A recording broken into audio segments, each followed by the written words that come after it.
नमस्कार। भोरे भोर से जुड़ गए हैं आप। भोरे भोर आपके सुबह के सबसे पहले डोज का दूसरा हिस्सा है। रातों रात के बाद भोरे भोर आपको उन खबरों से रूबरू कराता है जो आज पूरे दिन चर्चा में रहने वाली है और जो बिहार की राजनीति को प्रभावित करने वाली है। आपको बता दें कि लगातार आप सुन रहे होंगे कि कहीं ना कहीं महागठबंधन में आपसी एकता नहीं है और कहीं ना कहीं तेजस्वी यादव के सीएम कैंडिडेट बनने को लेकर के और सीट शेयरिंग को लेकर के संशय की स्थिति है, जिसने पूरे महागठबंधन को हिला करके रखा है। कई तरह के बयान आ रहे हैं और कई तरह की बातें भी सामने आ रही हैं। आरजेडी पूरी तरह से डिटरमाइंड है और इन सब के बीच जो चर्चाएं हो रही हैं उसमें ये कहा जा रहा है और इससे खुशी हो रही है एनडीए में कि महागठबंधन पूरी तरह से बिखर गया है। पर जो बातें हम आपको बताने जा रहे हैं वो बातें आपको इसके बिल्कुल उलट है। कहा यह जा रहा है कि महागठबंधन अपने अपने हिस्से का तो तय कर ही लेगा, पर सबसे बड़ी मुश्किल एनडीए में होने वाली है। 3 ही दल हैं, उसके बावजूद भी एकता और एकरूपता नहीं है। कहीं ना कहीं एलजेपी को लग रहा है कि भारतीय जनता पार्टी और जदयू मिलकर आपस में तो सीट शेयरिंग का फॉर्मूला तय कर लेते हैं, आपस में हिस्से बांट लेते हैं, पर इन हिस्सों में कहीं ना कहीं जो हिस्सा है एलजेपी का वो नहीं मिल रहा है। 1 सीट, और वो जब एनडीए में आए थे नीतीश कुमार तो उन्होंने अपने मंत्रिमंडल में स्थान दिया था, पर उसके बाद लगातार उसकी अवहेलना हो रही है। लोकसभा चुनाव में किसी तरह एक दूसरे के साथ सामंजस्य बना, पर वो सामंजस्य कितना प्रभावी रहा ये आपने देख लिया। एलजेपी का कहना है कि हमारा रिकॉर्ड सबसे बेहतर है, हम 100% रिकॉर्ड लेकर के आते हैं। वहीं जेडीयू का रिकॉर्ड लोकसभा में देखने को मिला था कि उसने हमसे बेहतर प्रदर्शन नहीं किया था। 6 में से 6 सीटें हमने जीती थी। अब इन सब बातों को लेकर के जिस तरह से चिराग पासवान ने नीतीश कुमार के क्रियाकलाप, उनके सुशासन और उनके काम करने के तरीके पर उंगली उठाई थी, उसने एक माहौल पैदा कर दिया था। लेकिन इन सब पर विराम लगाने का प्रयास अमित शाह ने किया था जब वो डिजिटल रैली करने के लिए आए थे। उन्होंने साफ तौर पे कहा कि नीतीश ही कप्तान होंगे, किसी को कोई संशय नहीं होनी चाहिए थी। ये बातें उन्होंने अपने पार्टी के विरोधी नेताओं को और खास करके एलजेपी के चिराग पासवान को भी समझा दिया था। इसके बाद से चर्चाएं शुरू हो गई थी कि चिराग पासवान जो कुछ भी कर रहे हैं उसमें विराम लग जाएगा, पर ऐसा बिल्कुल नहीं है। चिराग पासवान और ज़्यादा एग्रेसिव हो गए हैं।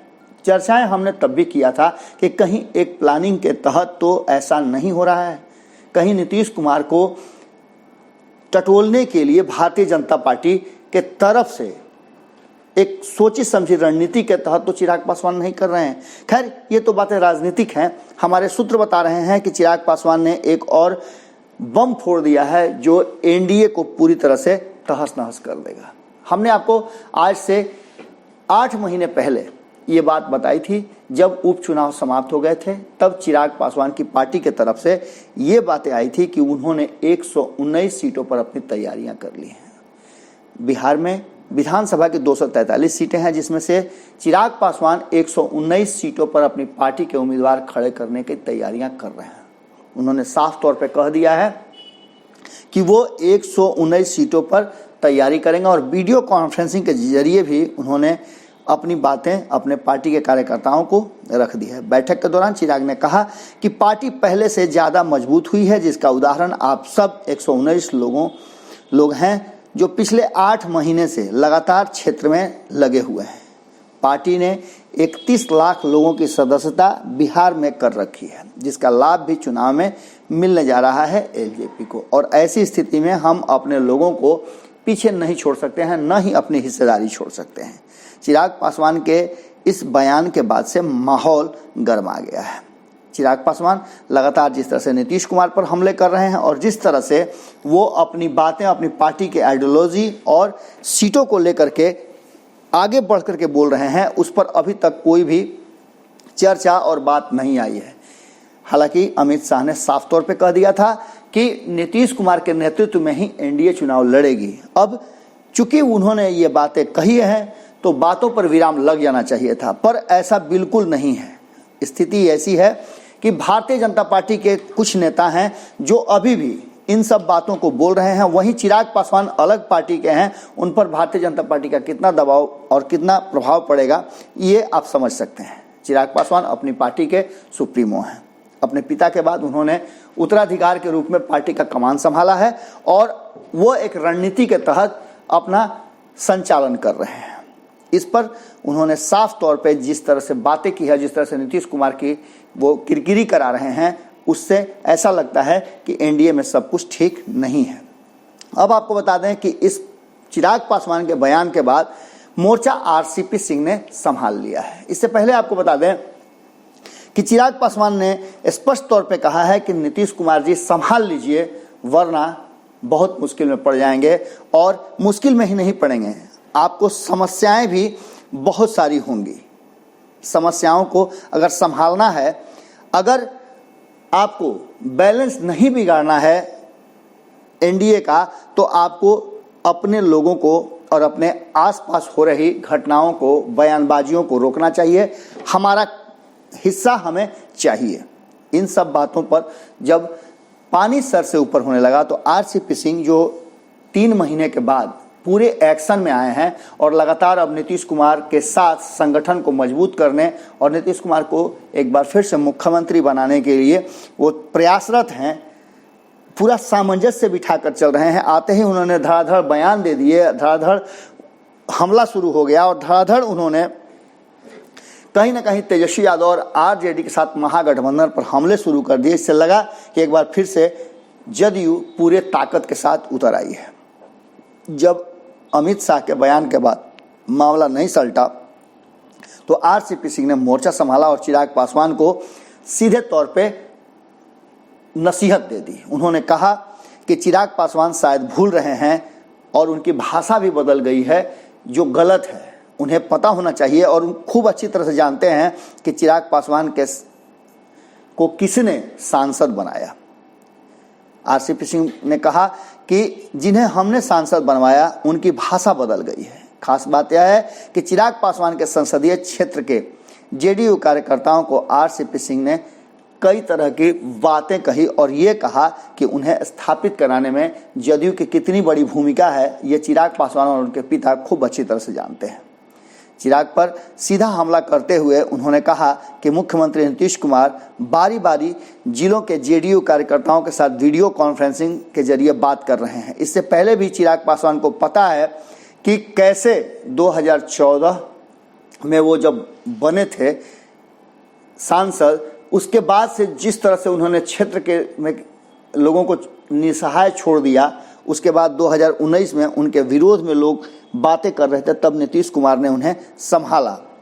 उन्होंने कहा कि जेडीयू के नेता और जेडीयू के कार्यकर्ता लगातार उनकी सीट को बचाने का काम किए हैं और उनके क्षेत्र में काम भी नीतीश कुमार ने करवाया है, जिसके चलते आज वो इतनी लंबी लंबी बातें कर रहे हैं। आपको बता दें कि वीडियो कॉन्फ्रेंसिंग के जरिए जदयू अलग अलग क्षेत्रों में बात कर रही है। जदयू के नेता आरसीपी सिंह, ललन सिंह, विजेंद्र यादव, संजय झा, अशोक चौधरी लगातार नीतीश कुमार के साथ बैठ करके और अपने कार्यकर्ताओं और अलग अलग क्षेत्र के लोगों से, पदाधिकारियों से बात कर रहे हैं। नीतीश कुमार की मौजूदगी में शेखपुरा के जेडीयू वर्करों को संबोधित करते हुए आरसीपी सिंह ने कहा कि हमें बेहद दुख है कि जिन्हें हम लोगों ने एमपी बनवाया उनका भाषा बदल गया है। शेखपुरा जिले के एक विधानसभा सीट पर जमुई लोकसभा क्षेत्र में आता है। शेखपुरा के हमारे वर्करों ने मेहनत करके 28,000 की लीड दिलवाई थी, लेकिन जिसे हमने जीत दिलाई उनकी भाषा बदल गई है। आरसीपी सिंह पूरी तरह से मुखर हैं और वो चिराग पासवान के बयान पर और नीतीश कुमार पर किए जा रहे हमले पर वो पूरी तरह से गुस्से में है। उनका कहना है कि कहीं ना कहीं बिना हमारे एलजेपी और चिराग पासवान का कोई अस्तित्व नहीं है। ये उनका संस्कार है और अपने संस्कार के साथ वो कैसे आगे बढ़ेंगे वो समझे, लेकिन जेडीयू पूरी तरह से डिटरमाइंड है कि नीतीश कुमार ही मुख्यमंत्री हैं। बीजेपी भी मानती है एक उनके कहने से कुछ होने वाला नहीं है। नीतीश कुमार ने 15 सालों में बिहार का विकास किया है, काम किया है। इसके कारण बिहार की जनता उन्हें अच्छी तरह से जानती है। सीधी तौर पे उन्होंने कार्यकर्ताओं को ये मैसेज दिया है कि जाहिर तौर पे हम जो कर रहे हैं उसका प्रचार प्रसार होना चाहिए। और चिराग पासवान पर हमला बोलते हुए उन्होंने कहा कि वैसे भी इससे पहले जेडीयू के प्रधान महासचिव केसी त्यागी भी लगातार उन पर हमला करते रहे हैं। बयानबाजी के इस दौर में चिराग पासवान को नसीहत दी गई है कि सोच समझकर बोलें और गठबंधन के धर्म का पालन करें। इसके साथ ही कहा यह गया है कि चिराग पासवान के बयान आपत्तिजनक है और इससे एनडीए में परेशानी बढ़ जाएगी। वो हमें नसीहत न दें बल्कि खुद पर कंट्रोल करें, वरना उनके लिए मुश्किलें हो जाएंगी। चिराग पासवान नीतीश सरकार को लेकर लगातार बयानबाजी करते रहे। कोरोना संकट के दौरान भी उन्होंने प्रवासी मजदूरों की समस्या को लेकर नीतीश कुमार को घेरा था। वहीं उन्होंने नीतीश को एनडीए के मुख्यमंत्री के चेहरा नहीं मानने की भी बात की थी और इससे वो परहेज करने की बात की थी। इसके साथ ही उन्होंने पीडीएस के अनाज के उठाव पर भी बहुत सारे बयान दिए थे। चिराग का कहना था कि बीजेपी जिसे मुख्यमंत्री पद पर दावेदार तय करेगी उसे मान लेंगे, पर नीतीश कुमार वो चेहरा नहीं है, क्योंकि नीतीश कुमार ने पूरी तरह से एक्सपोज करा दिया है एनडीए को। अब इन सब बातों के बाद जिस तरह की स्थिति सामने आ रही है और जेडीयू ने के अपने ही खेमे में जिस तरह से विरोध हो रहा है, उसको लेकर के नीतीश कुमार काफ़ी चिंतित हैं और इनको डिफेंड करने के लिए आरसीपी सिंह, ललन सिंह, अशोक चौधरी, संजय झा और विजेंद्र यादव सामने आ गए हैं। देखने वाली बात यह होगी कि अब ये लड़ाई कहां जाती है। जहां एक तरफ महागठबंधन में कहा यह जा रहा है कि जमकर जंग छिड़ा हुआ है, वहीं एनडीए में भी कम नहीं है। हमारी नज़र पूरे एपिसोड पर बनी हुई है कि किस खेमे में क्या हो रहा है। आपकी नज़र भारत लाइव पे होनी चाहिए। नमस्कार।